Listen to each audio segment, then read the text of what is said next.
T'es déjà demandé pourquoi les mouches vont toujours dans les yeux des chevaux? Elles pourraient se poser tranquillement sur sa croupe, mais visiblement, madame préfère danser à 3 mm de sa cornée, pendant qu'un animal de 500 kg essaie de la tuer avec sa propre tête. Et contrairement à ce qu'on pourrait croire, elle ne vient pas uniquement pour l'agacer. Autour de l'œil, il y a des larmes, de l'humidité, du sel, des sécrétions dont certaines mouches se nourrissent. Pour nous, c'est un regard, mais pour elle, c'est un petit bar totalement gratuit. La mouche ne voit donc pas vraiment le cheval, elle voit un endroit où quelque chose s'échappe.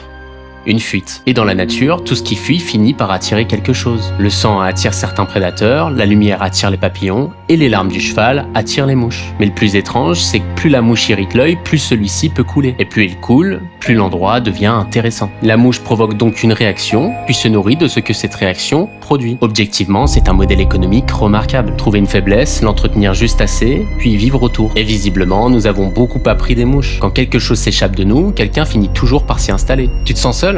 Des applications sont là pour te connecter au monde, à condition que tu restes seul assez longtemps pour continuer à l'ouvrir. Tu manques de confiance ? Une marque te montre d'abord tout ce qui ne va pas chez toi, puis te vend le produit qui te permettra de ressembler à la personne de la publicité. Même notre peur est devenue une ressource. Plus une information nous inquiète, plus on la regarde.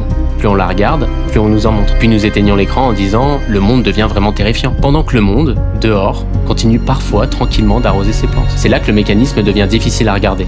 Parce qu'un système construit autour d'une blessure n'a pas toujours intérêt de l'effacer. S'il guérit l'œil, la mouche perd son repas. Alors certaines solutions nous soulagent juste assez pour que nous revenions. Ce n'est pas nécessairement un complot, la mouche ne déteste pas le cheval. Elle a simplement découvert qu'à un endroit précis, quelque chose d'utile apparaît lorsqu'elle insiste suffisamment. Et parfois, nos systèmes fonctionnent de la même manière. Ils ne veulent pas forcément notre malheur. Ils ont simplement appris à gagner quelque chose chaque fois que notre œil commence à couler.